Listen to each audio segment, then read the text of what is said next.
Amani katika Uislamu ni mukaddam, ni jambo la mwanzo.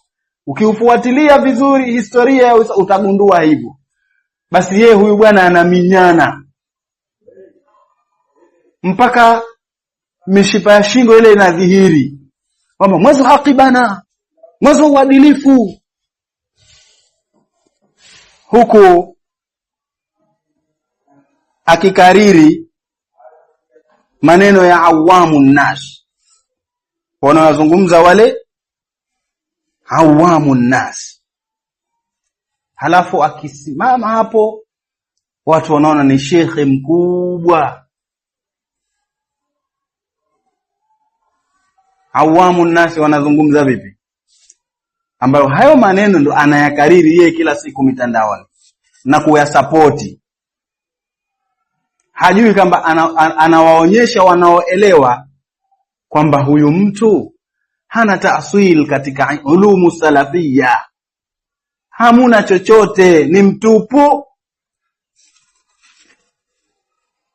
Watu wanakariri kwamba kama hakuna haki hakuna amani, basi naye anasapoti kama bendera vile, upepo unakovumia na yeye ndo anakovumia. Lengo anatafuta radhi za watu, hajui kwamba ridhan nasu ghayatun la tudraku, radhi za watu ni lengo lisilofikika.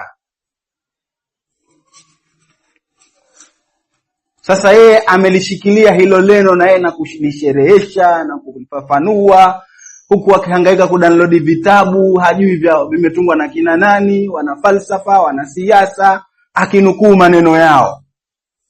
Ad-dinu mabni ala al-masalih fi jalbiha wad-dar'i lil-qaba'ih. Dini imejengewa maslahi, panaangaliwa nini? Maslahi katika kuyaleta na kuondosha nini? Mafsadi. Hii kaida hii inatumika wakati gani? Wakati kama huu hapa,